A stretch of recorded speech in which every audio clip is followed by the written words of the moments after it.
आशा गुप्ता और आज हम पढ़ रहे हैं बाल विकास। और ये जो हमारी सीरीज़ चल रही है बाल विकास के 300 प्रश्नों की, उसका आज 10वां वीडियो है। इससे पहले 9 वीडियो अपलोड हो चुके हैं और आज हमारे 200 प्रश्न कंप्लीट हो जाएंगे। 300 प्रश्नों की सीरीज़ है, 200 प्रश्न आज हमारे कंप्लीट हो जाएंगे। 300 प्रश्नों की जो ये सीरीज़ है, इस सीरीज़ का एक एक क्वेश्चन बहुत ही इम्पोर्टेंट है, चुना हुआ है और पिछले कई एग्ज़ाम्स में बार बार रिपीटेड भी हैं और कुछ रिपीटेड नहीं है, लेकिन वो आगे आने की संभावना भी है, क्योंकि जिस तरह से एग्ज़ाम्स हो रहे हैं उनका जो पैटर्न अब आ रहा है, तो उसी टाइप के ये सारे क्वेश्चन हैं सीरीज़ के कि आगे एग्ज़ाम्स में इनके आने की पूरी संभावना है। अगर मान लीजिए इनमें से आपके आधे क्वेश्चन भी आपको देखने को मिल गए, या मान लीजिए आपको 10 क्वेश्चन भी इस सीरीज़ से आपको एग्ज़ाम्स में अपने देखने को मिल गए, टेट हो चाहे वो सुपर टेट हो, कुछ भी हो, तो आपका ये सीरीज़ जो है पढ़ना, इसको समझना आपके काम आ जाएगा। क्योंकि 300 प्रश्नों में से अगर 10 भी आ जाते हैं तो बहुत बड़ी बात है। और मुझे लगता है आपको यहाँ से प्रश्न बहुत ज़्यादा अपने एग्ज़ाम्स में देखने को मिलेंगे इस सीरीज़ से। तो ओवरऑल सीरीज़ बहुत ज़्यादा इम्पॉर्टेंट है। वीडियो में बिल्कुल भी स्किप ना हो, एंड तक बने रहें। आज हमारे 200 प्रश्न कंप्लीट हो जाएंगे। सभी क्वेश्चन जो है बहुत इंपॉर्टेंट है। अगर आप पिछले जो 9 वीडियो है हमारे सीरीज़ के, अगर वो नहीं देखे हैं तो प्लेलिस्ट से पेडागोजी की फ़ाइल खोलेंगे, उसमें आपको मिल जाएंगे, तो वो सभी ज़रूर देखें और आगे आने वाले भी सभी सीरीज़ के वीडियो ज़रूर देखें, क्योंकि ये जो 300 प्रश्न हैं ये आपके बहुत इंपॉर्टेंट हैं। तो चलिए फ्रेंड्स, वीडियो स्टार्ट करते हैं। उससे पहले हमारे चैनल पर नए हैं तो चैनल को सब्सक्राइब ज़रूर कर दीजिए, साथ ही बेल आइकन को प्रेस करके ऑल पर क्लिक ज़रूर कर दीजिए। तो चलिए वीडियो स्टार्ट करते हैं। तो हमारा पहला जो क्वेश्चन है वो है, लैमार्क ने अध्ययन किया था। लैमार्क ने किसका अध्ययन किया था? स्कूल का, वातावरण का, समाज का या वंशानुक्रम का? आपने लैमार्क को, डार्विन को, मेंडल को पढ़ा हुआ है बायोलॉजी में, तो आपको पता होगा कि इन्होंने किसका अध्ययन किया है, और आपने इनको जो है पेडागोजी में भी पढ़ा है। तो लैमार्क ने किसका अध्ययन किया है? स्कूल का, वातावरण का, समाज का या फिर वंशानुक्रम का? तो लैमार्क ने वंशानुक्रम का अध्ययन किया है। बहुत ही सिंपल क्वेश्चन है कि लैमार्क ने वंशानुक्रम का अध्ययन किया है, लेकिन इम्पॉर्टेंट है। लैमार्क, डार्विन, मेंडल, इनको याद रखें, ये सभी इम्पॉर्टेंट हैं। तो लैमार्क ने अध्ययन किया है किसका? वंशानुक्रम का। नेक्स्ट देखें, बालक के सामाजिकरण का प्रथम घटक क्या है? परिवार, विद्यालय, राजनीतिक दल या फिर क्रीड़ा स्थल? ठीक है, तो बालक के सामाजिकरण का प्रथम घटक क्या है? क्योंकि सामाजिकरण की बात हो रही है यहाँ पर, तो प्रथम घटक क्या होता है सामाजिकरण का? वो होता है परिवार। परिवार सामाजिकरण का प्रथम घटक होता है, क्योंकि वो जैसा समाज होता है उसी टाइप का एक छोटा रूप हमारा परिवार होता है। तो प्रथम घटक क्या हुआ? परिवार हुआ। बालक के सामाजिकरण का प्रथम घटक क्या है? परिवार है। नेक्स्ट देखें, निम्नलिखित में से अवांछनीय संवेग है। अवांछनीय संवेग कौन सा है? संवेग जैसे कि आपने पढ़े हुए हैं, मैक्डूगल के मूल प्रवृत्तियाँ और संवेग पढ़े हुए हैं, तो बताइए निम्नलिखित में से अवांछनीय संवेग कौन सा है? प्रेम, दगा, घृणा या फिर आश्चर्य? कौन से हैं अवांछनीय संवेग? तो इनमें से प्रेम, घृणा, आश्चर्य ये तो वांछनीय संवेग हैं। तो अवांछनीय क्या हुआ? दगा। दगा यानी ये जो है बी ऑप्शन, ये आपका जो है ये अवांछनीय संवेग है। बाकी प्रेम, घृणा और आश्चर्य तो आपने पढ़े हैं, या ये संवेग हैं। तो अवांछनीय संवेग कौन सा है? दगा। नेक्स्ट देखें, प्राकृतिक चयन के सिद्धांत का संबंध किसने दिया? प्राकृतिक चयन के सिद्धांत का संबंध किससे है? सुकरात से, प्लेटो से, डार्विन से या फिर रूसो से? किससे है प्राकृतिक चयन का सिद्धांत का संबंध? सुकरात से, प्लेटो से, डार्विन से या फिर रूसो से? तो वो है डार्विन से। डार्विन ने प्राकृतिक चयन का सिद्धांत दिया है। अगर आपको ये सारे सिद्धांत डिटेल में पढ़ना हो तो आप कमेंट में बताइए, मैं आपको जो है सिद्धांत मेंडल के और ये डार्विन के, रूसो और ये जो है इनके सभी के सिद्धांत अगर आपको चाहिए, थ्योरी चाहिए इनकी, तो आप कमेंट करें, हम उसकी थ्योरी भी आपको ज़रूर देंगे। मेरे पढ़ाने का तरीका भी यही है कि मैं पहले थ्योरी पढ़ाती हूँ, उसके बाद आपको क्वेश्चन करवाती हूँ, और हम हर सब्जेक्ट में यही कर रहे हैं। पेडागोजी में भी हमने बहुत से ऐसे टॉपिक लिए हैं जिनको हमने पहले थ्योरी पढ़ाई है, उसके बाद क्वेश्चन आंसर करवाए हैं। लेकिन आपकी ये जो सीरीज़ है ये क्वेश्चन आंसर की ही सीरीज़ है, इसलिए इनकी थ्योरी अगर आपको चाहिए, किसी भी चीज़ की, इनमें से किसी भी टॉपिक की थ्योरी चाहिए, तो आप कमेंट कर सकते हैं, उसकी थ्योरी भी आपको मिल जाएगी। तो प्राकृतिक चयन के सिद्धांत का संबंध किससे है? डार्विन से है। इन्होंने प्राकृतिक चयन का सिद्धांत दिया है, ये भी ध्यान रखें। नेक्स्ट देखें, अब शिक्षा हो गई है। अब शिक्षा हो गई है कैसी? शिक्षक केंद्रित, विद्यालय केंद्रित, मित्र केंद्रित या फिर बाल केंद्रित। बहुत ही सिंपल है ये, बाल केंद्रित हो गई है शिक्षा, यानी अब शिक्षा कैसी है? बाल केंद्रित शिक्षा है। अब नेक्स्ट देखें, पैतृक गुणों के हस्तांतरण के सिद्धांतों को किसने स्पष्ट किया है? पैतृक गुणों के हस्तांतरण के सिद्धांत को किसने स्पष्ट किया है? डार्विन ने, मेंडल ने, रूसो ने या फिर लॉक ने? किसने किया है? ये किया है मेंडल ने। इन्होंने अपना प्रयोग किस पर किया है? मटर के पौधे पर किया है मेंडल ने। पैतृक गुणों के हस्तांतरण के सिद्धांत किसने स्पष्ट किया है? मेंडल ने। और इन्होंने प्रयोग किस पर किया था? मटर पर किया था। कुछ छोटी मटर और बड़ी मटर को मिक्स करके इन्होंने पहले बोया था, फिर उसका जो रिज़ल्ट आया फिर उसको भी इन्होंने बोया था, लेकिन लास्ट में क्या हुआ? अंत में इनको शुद्ध मटर प्राप्त हुई। तो इस तरह का जो सिद्धांत है तो ये किसने दिया है? मेंडल ने सिद्धांत दिया है। और पैतृक गुणों के हस्तांतरण के सिद्धांतों को स्पष्ट किसने किया है? मेंडल ने। और इन्होंने अपने एक प्रयोग चूहे पर भी दिया है, तो ये भी ध्यान रखें। अगर इनका भी सिद्धांत आपको चाहिए तो आप कमेंट में कर सकते हैं, आपको इनका मेंडल का सिद्धांत भी पढ़ा दूंगी मैं। तो पैतृक गुणों के हस्तांतरण के सिद्धांत को किसने स्पष्ट किया है? मेंडल ने किया है ये, तो इसको ध्यान रखें। नेक्स्ट देखें, बालक की अभिवृद्धि जैविकीय नियमों के अनुसार होती है, ये कथन किसका है? बालक की अभिवृद्धि जैविकीय नियमों के अनुसार होती है, ये कथन किसका है? वीपी सिंह का, हर्बर्ट स्पेंसर का, क्रोगमैन का या फिर कैसल का? किसका है ये है क्रोगमैन का। ये जो स्टेटमेंट होते हैं इनको ध्यान रखें, क्योंकि स्टेटमेंट ज़रूर एग्ज़ाम्स में आते हैं। ऐसा कोई भी एग्ज़ाम्स नहीं होता जिसमें पेडागोजी हो, बाल विकास हो और उसमें कोई ना कोई स्टेटमेंट ना पूछा गया हो, ऐसा नहीं होता है। स्टेटमेंट हर एग्ज़ाम, आप कोई सा भी पेपर उठाकर देख लें, पूरे पेपर में कहीं ना कहीं कोई ना कोई स्टेटमेंट ज़रूर पूछा जाता है। इसलिए आप स्टेटमेंट जो है इनको बहुत अच्छे से ध्यान रखें, पढ़ें, इनको बहुत अच्छे से याद करें, क्योंकि स्टेटमेंट एक ना एक ज़रूर पूछा जाता है। तो बालक की अभिवृद्धि जैविकीय नियमों के अनुसार होती है, ये कथन किसका है? ये है क्रोगमैन का, तो ध्यान रखें इसको। नेक्स्ट देखें, निम्न में से जो मनोवैज्ञानिक नहीं है, कौन है जो मनोवैज्ञानिक नहीं है? क्रोगमैन, सोरेनसन, हरलॉक या फिर सुकरात? कौन मनोवैज्ञानिक नहीं है? बहुत ही सिंपल है ये तो क्वेश्चन, और बहुत इजी है कि सुकरात जो है ये मनोवैज्ञानिक नहीं है। सुकरात कौन है? ये एक महान दार्शनिक हैं, और कहाँ के दार्शनिक हैं? ये यूनान के। सुकरात जो हैं ये यूनान के एक दार्शनिक हैं, और बाकी ये सभी जो हैं ये मनोवैज्ञानिक हैं। सोरेनसन भी, हरलॉक, क्रोगमैन, ये सभी मनोवैज्ञानिक हैं। और मनोवैज्ञानिक कौन नहीं की बात पूछी जा रही है, तो यहाँ पर सुकरात आंसर हो जाएगा, क्योंकि सुकरात जो है ये मनोवैज्ञानिक नहीं है, ये दार्शनिक हैं। कहाँ के दार्शनिक हैं? यूनान के। ठीक है, सुकरात यूनान के एक महान दार्शनिक थे, मनोवैज्ञानिक नहीं थे। ठीक है, नेक्स्ट, निम्न में से जो मानव को सबसे अधिक प्रभावित करता है, निम्न में से जो मानव को सबसे अधिक प्रभावित करता है क्या है? मतलब ये जो चार ऑप्शन दिए हैं इनमें मानव विकास को या मानव को सबसे अधिक प्रभावित कौन करता है? तो वातावरण करता है, वंश परंपरा करती है, या दोनों करते हैं, या दोनों ही नहीं करते हैं। तो मानव को सबसे अधिक प्रभावित कौन करता है? तो ये ध्यान रखें, वंश परंपरा यानी वंशानुक्रम जो बोलते हैं हम, और वातावरण, ये दोनों ही प्रभावित करते हैं मानव को। ठीक है, तो इसको आपने पढ़ा हुआ भी है, जो हमने कारक पढ़ाए हैं मानव विकास को प्रभावित करने वाले कारक, उसमें आपने अच्छे से पढ़ा हुआ भी है कि वंशानुक्रम किस तरह से प्रभावित करता है, किन किन क्षेत्रों में प्रभावित करता है, और वातावरण किन किन क्षेत्रों में प्रभावित करता है, वो सारी चीज़ें आपने उसमें पढ़ी हुई हैं। ठीक है, तो मानव को सबसे अधिक प्रभावित कौन करता है? वंश परंपरा और वातावरण दोनों प्रभावित करते हैं। इसका मतलब आंसर क्या हो जाएगा? उक्त दोनों।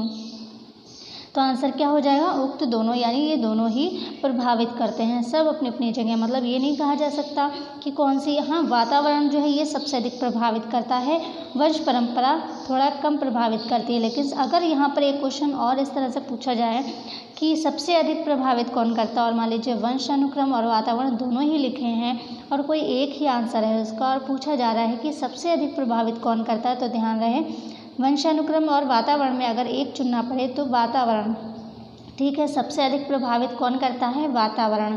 वंशानुक्रम तो नाम मात्र जो है प्रभावित करता है मानव के विकास को, सबसे ज़्यादा अगर प्रभावित करता है तो वातावरण प्रभावित करता है। यहाँ पर ये भी आप जान लें कि वातावरण और वंशानुक्रम में से एक चीज़ अगर चुनना पड़े कि कौन सी चीज़ सबसे ज़्यादा प्रभावित करती है तो वो वातावरण है। और यहाँ पर पूछा जा रहा है कि कौन सबसे अधिक प्रभावित करता है मानव को, तो यहाँ पर जो है इसका दोनों हैं, ठीक है। उक्त दोनों ही हैं जो मानव को सबसे अधिक प्रभावित करते हैं। नेक्स्ट, बाल विकास का अर्थ क्या है? ठीक है, बाल विकास का अर्थ क्या है? व्यवहार में परिवर्तन, बालक का गुणात्मक परिणात्मक परिवर्तन, बालक का गुणात्मक विकास या फिर व्यक्तित्व में परिवर्तन। कौन सा है बाल विकास का अर्थ? बाल विकास का अर्थ क्या होता है?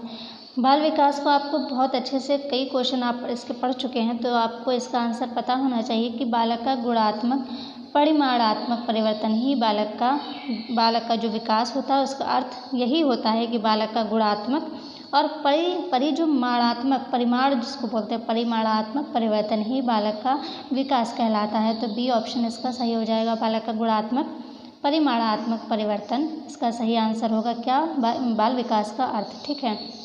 फ्रेंड्स, आज थोड़ा सा गला ठीक नहीं है इसलिए अगर कोई प्रॉब्लम आवाज़ में हो रही है तो सॉरी। तो बाल विकास का अर्थ क्या है? बालक का गुणात्मक परिमाणात्मक परिवर्तन। नेक्स्ट देखें, अधिगम का पुनरावृत्ति का सिद्धांत किसने दिया है? अधिगम का पुनरावृत्ति का सिद्धांत किसने दिया है? शिलर ने, कैम्प्स ने, पैट्रिक पावलोव ने, स्टैनले हॉल ने। किसने दिया है? तो ये दिया है पावलोव ने, यानी पैट्रिक पावलोव ने, ठीक है। अधिगम का पुनरावृत्ति का सिद्धांत दिया है पावलोव ने, तो ध्यान रखें इसको। सिद्धांत भी आपके एक वीडियो अलग से बना दूंगी, सभी सिद्धांत और उनके जो मतलब जिन्होंने बनाए हैं उनके जनक, तो आपको उसमें वो पढ़ा दूंगी सारे, क्योंकि यहाँ से भी क्वेश्चन ज़रूर बनता है। तो अधिगम का पुनरावृत्ति का सिद्धांत किसने दिया है? तो ये दिया है पैट्रिक पावलोव ने। नेक्स्ट देखें, बालक के खेल के विकास को प्रभावित कौन करता है? बालक के खेल के विकास को प्रभावित करते हैं शारीरिक स्वास्थ्य, वातावरण, खाली समय या उपयुक्त सभी। तो ध्यान रखें, खेल के विकास को कौन प्रभावित करता है? उपयुक्त सभी, शारीरिक स्वास्थ्य भी, क्योंकि अच्छा स्वास्थ्य होगा तो बच्चा अच्छे से खेलेगा। अच्छा स्वास्थ्य नहीं है, वो बीमार है या स्वास्थ्य अच्छा नहीं है तो वो नहीं खेल पाता है। वातावरण भी और खाली समय होगा तभी वो खेल सकता है, यानी उपयुक्त सभी, ठीक है। तो बालक के खेल के विकास को कौन प्रभावित करता है? तो उपयुक्त सभी, यानी सभी चीज़ें जो हैं खेल के विकास को प्रभावित करती हैं। नेक्स्ट, निम्न ग्रंथि के दोषपूर्ण कार्य करने के कारण व्यक्ति का लैंगिक विकास उचित रूप से नहीं हो पाता। निम्न ग्रंथि के दोषपूर्ण कार्य के कारण व्यक्ति का लैंगिक विकास उचित रूप से नहीं हो पाता। कौन सी है वो ग्रंथि? थायराइड ग्रंथि, पिट्यूटरी ग्रंथि, थाइमस ग्रंथि या फिर पिनियल ग्रंथि। कौन सी ग्रंथि है जिसके दोषपूर्ण कार्य के कारण व्यक्ति का लैंगिक विकास उचित रूप से नहीं हो पाता? आपको मैंने ग्रंथियाँ पढ़ाई हुई हैं, ठीक है। मतलब पूरी डिटेल से सारी ग्रंथियाँ, अंतःस्रावी, बहिर्स्रावी, कौन सी ग्रंथि क्या है, सारी चीज़ें आपको बताई हुई हैं। किस ग्रंथि से कौन सा हार्मोन निकलता है या एंजाइम निकलता है, सब पढ़ाया हुआ है आपको। तो बताइए यहाँ पर, निम्न ग्रंथि के दोषपूर्ण कार्य के कारण व्यक्ति का लैंगिक विकास उचित रूप से नहीं हो पाता, कौन सा इसका सही होगा? इसका होगा पिनियल ग्रंथि। ये जो पिनियल ग्रंथि है ये होगा, इसके दोषपूर्ण कार्य के कारण व्यक्ति का लैंगिक विकास उचित रूप से नहीं हो पाता। क्यों? पिनियल ग्रंथि कहाँ होती है? हमारे मस्तिष्क में होती है, हमारे ब्रेन में होती है। ब्रेन में 3 ग्रंथियाँ होती हैं, ध्यान रखिए, पढ़ाया हुआ है सब। तो वहाँ पे पिनियल ग्रंथि भी ब्रेन में होती है और ये कहाँ पर होती है? दोनों आँखों के बीच में, माथे पर बिल्कुल बीच में जहाँ पर बिंदी लगाते हैं उसके ठीक थोड़ा सा ऊपर को छोटी सी ग्रंथि होती है पिनियल ग्रंथि। यही ग्रंथि अगर ठीक से कार्य नहीं कर रही है तो व्यक्ति का लैंगिक विकास उचित रूप से नहीं हो पाता। और इस ग्रंथि से जो 2 निकलते हैं हार्मोन, और क्या होता है, एक जो है नींद लाने में सहायक होता है और दूसरे हार्मोन से क्या होता है, रात में हमारी त्वचा का रंग थोड़ा गहरा हो जाता है, यानी काला हो जाता है। इसी से जो हार्मोन निकलते हैं उसकी वजह से पिनियल ग्रंथि अच्छे से काम करेगी तो अच्छी नींद आएगी, उचित विकास होगा, और भी बहुत सारे कार्य हैं पिनियल ग्रंथि के, क्योंकि ये हमारे ब्रेन में है। और ब्रेन में जो 3 ग्रंथियाँ, तीनों ही बहुत इम्पॉर्टेंट हैं, महत्वपूर्ण हैं। क्योंकि हमारा ब्रेन ही पूरे शरीर को हमारे जो है कंट्रोल करता है। बाकी ब्रेन से अगर नीचे की बात करें तो हमारी सबसे बड़ी ग्रंथि जो शरीर में होती है यकृत होती है, यानी कि लीवर, उसके भी बहुत सारे काम हैं। तो आप ग्रंथियों वाला जो टॉपिक हमने पढ़ाया हुआ आप उसको देखें। तो ग्रंथियों का जो है वो साइंस में भी काम आता है, पेडागोजी में भी काम आता है, तो ओवरऑल इम्पॉर्टेंट है वो टॉपिक। यहाँ पर देखिए आपको हमारे चैनल पर कोई भी फिजूल वीडियो नहीं मिलेगा, फालतू टॉपिक का कोई वीडियो नहीं मिलेगा आपको हमारे चैनल पर, क्योंकि मैं खुद पढ़ाई कर रही हूँ इसलिए इतना टाइम नहीं होता कि मैं फालतू वीडियो अपलोड करूँ। जो आपके सिलेबस में है, जो आपके टॉपिक आ सकते हैं, जो अच्छे टॉपिक हैं, आपको वही वीडियो में अपलोड करती हूँ, तो आप जो है उस वीडियो को भी ज़रूर देखें। तो निम्न ग्रंथि के दोषपूर्ण कार्य के कारण व्यक्ति का लैंगिक विकास उचित रूप से नहीं हो पाता। किसके कारण? पीनियल ग्रंथि के कारण, जो कि माथे में होती है, बिल्कुल बीच में। ठीक है, नेक्स्ट। निम्नलिखित में से खेल पर आधारित विधि कौन सी है? समस्या समाधान विधि, वाद विवाद विधि, व्याख्यान विधि या फिर किंडरगार्टन विधि? कौन सी है खेल पर आधारित विधि? तो ये भी बहुत ही सिंपल है, आप सभी ने पढ़ा है। खेल पर आधारित विधि कौन सी है? वो है किंडरगार्टन विधि। ठीक है, किंडरगार्टन विधि जो है ये खेल पर आधारित है और बहुत ही सिंपल है, ये तो सभी ने पढ़ा हुआ है और सभी को पता रहता है। खेल पर आधारित है कौन सी? किंडरगार्टन विधि। नेक्स्ट। अतिरिक्त शक्ति के सिद्धांत का संबंध किससे है? अतिरिक्त शक्ति के सिद्धांत का संबंध किससे है? बुद्धि से, स्मृति से, खेल से या फिर पढ़ने से? किससे है अतिरिक्त शक्ति के सिद्धांत का संबंध? वो है खेल से। ठीक है, अतिरिक्त शक्ति के सिद्धांत का संबंध किससे है? खेल से है, ध्यान रखें। इसको अतिरिक्त, खेल क्या होता है? अतिरिक्त शक्ति इसको बोलते हैं। तो अतिरिक्त शक्ति का सिद्धांत जो है खेल से संबंधित है, ध्यान रखें। नेक्स्ट। निम्न में से कौन मनोवैज्ञानिक नहीं है? एक ऊपर भी आपने पढ़ा है यही क्वेश्चन और नीचे ये भी देखें, क्योंकि ऑप्शन कुछ भी हो सकते हैं। निम्न में से कौन मनोवैज्ञानिक नहीं है? जॉन डीवी, वाटसन, हल या स्किनर? कौन है जो मनोवैज्ञानिक नहीं है? वह है जॉन डीवी। ठीक है, जॉन डीवी मनोवैज्ञानिक नहीं है। वाटसन, हल, स्किनर ये सभी मनोवैज्ञानिक हैं, लेकिन जॉन डीवी जो है, आपने जॉन डीवी को पढ़ा है, बहुत सारे इनके स्टेटमेंट भी आपने पढ़े हैं, लेकिन ये मनोवैज्ञानिक नहीं है जॉन डीवी। ठीक है, नेक्स्ट। ये देखें, क्योंकि बुक्स भी बहुत सी हैं, वो एग्ज़ाम्स में आ जाती हैं, तो बुक्स भी आप याद करें। Psychology from the stand point of behaviourist किसकी रचना है? वाल्टर हंटर की, वाटसन की, कॉल लैथले की या टोलमैन की? किसकी है ये रचना या ये पुस्तक, ये रचना किसकी है? Psychology from the stand point of behaviourist किसकी रचना है? ये है वाटसन की। वाटसन की ये रचना है, वाटसन की ये पुस्तक है। ठीक है, तो ध्यान रखें इसको। Psychology from the stand point of behaviourist किसकी रचना है? वाटसन की रचना है। नेक्स्ट। उत्तर बाल्यावस्था की विशेषता क्या है? उत्तर बाल्यावस्था की विशेषता आत्मनिर्भर होना, मित्रमंडली या समूह का निर्माण, स्वतंत्र होना या उपयुक्त सभी? तो उत्तर बाल्यावस्था की विशेषताएं क्या क्या हैं? मैंने आपको उत्तर बाल्यावस्था की सभी विशेषताएं पढ़ाई हुई हैं। शैशवावस्था की, उत्तर बाल्यावस्था, किशोरावस्था, सबकी विशेषताएं, सबके उपनाम पढ़ाए हुए हैं। आप बता सकते हैं यहाँ पर उत्तर बाल्यावस्था की विशेषता क्या है? आत्मनिर्भर होना, मित्रमंडली या समूह का निर्माण, स्वतंत्र होना और उपयुक्त सभी। क्या होगा? तो इसका होगा उपयुक्त सभी। क्यों? क्योंकि जो बाल्यावस्था होती है वो समूह का जो है, इसको दल या समूह की भावना भी कहते हैं बाल्यावस्था को। ठीक है, तो ये भी हो गया। स्वतंत्र भाव भी होता है बाल्यावस्था में और आत्मनिर्भर भी। तो इसका क्या हो गया आंसर? उपयुक्त सभी। उत्तर बाल्यावस्था की विशेषता क्या है? उपयुक्त सभी। और उत्तर बाल्यावस्था कितने वर्ष की अवस्था होती है? उत्तर बाल्यावस्था होती है 7 से 12 वर्ष की अवस्था।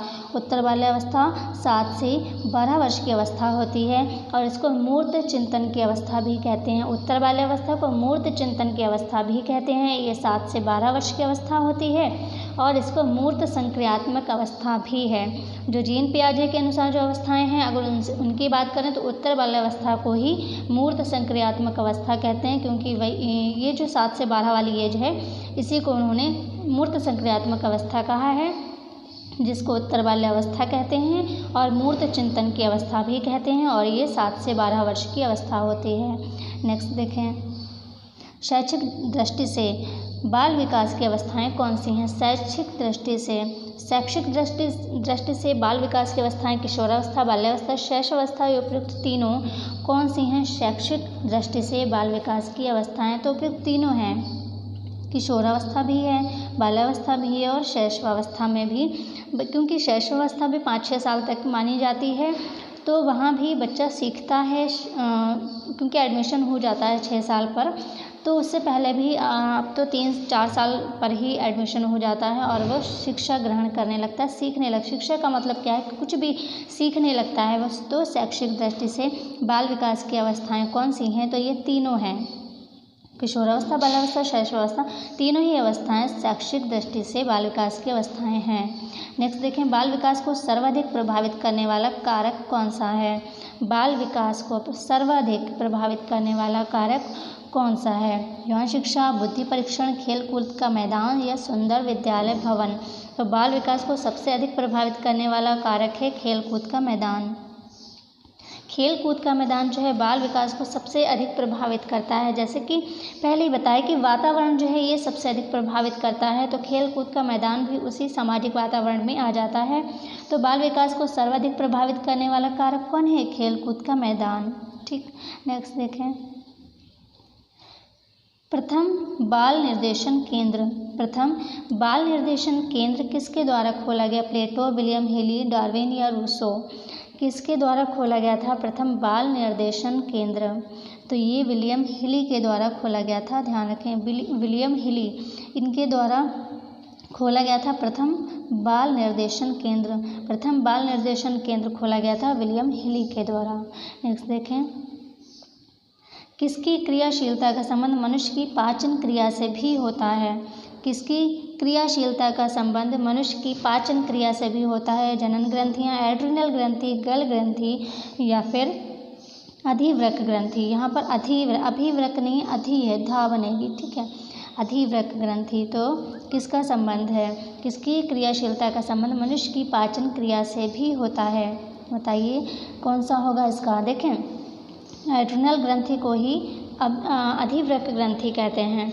यहाँ पर एक ही चीज़ को 2 बार लिखा हुआ है, क्यों? क्योंकि आपको जो है यहाँ पर सही आंसर आप फाइंड कर पाएँ, और क्योंकि कई बार एग्ज़ाम्स में भी ऐसा होता है कि कन्फ्यूज़न वाला होता है, तो इसी तरह के जो प्रश्न होते हैं ना, उन्हीं पे आपत्ति होती है, उन्हीं पे ऑब्जेक्शन किया जाता है, उन्हीं पे फिर जो है कोर्ट वगैरह चला जाता है। ठीक है, तो ऐसा ही होता है, क्योंकि क्या है यहाँ पर देखें, अगर आपने नहीं पढ़ा है तो आपको नहीं पता होगा, लेकिन अगर आपने ग्रंथियाँ पढ़ी हैं तो आपको पता होगा कि एड्रिनल ग्रंथि को ही अधिवृक्क ग्रंथि कहते हैं। तो ये तो दोनों एक ही चीज़ हो गई। तो यहाँ पर 4 ऑप्शन नहीं, बल्कि समझ लीजिए कि 3 ऑप्शन ही हैं, क्योंकि एड्रिनल ग्रंथि और अधिवृक्क ग्रंथि एक ही बात है। तो अब आप बताइए कि किसकी क्रियाशीलता का संबंध मनुष्य की पाचन क्रिया से भी होता है? तो वो होता है अधिवृक्क ग्रंथि या एड्रिनल ग्रंथि, एक ही बात है। ठीक है, तो अधिवृक्क ग्रंथि या एड्रिनल ग्रंथि एक ही बात है, कोई भी कह लीजिए आप। तो इससे क्या होता है, एड्रिनल ग्रंथि या अधिवृक्क ग्रंथि ये कहाँ होती है? ये जो हमारी किडनी होती है, किडनी के ऊपर, दोनों किडनियों के ऊपर छोटी सी ये जो होती है, बहुत छोटी नहीं होती है, लेकिन किडनियों के ऊपर होता है छोटा सा तिकोने साइज़ में ये होती हैं दोनों साइड में। इसको कहते हैं एड्रिनल ग्रंथि या अधिवृक्क ग्रंथि।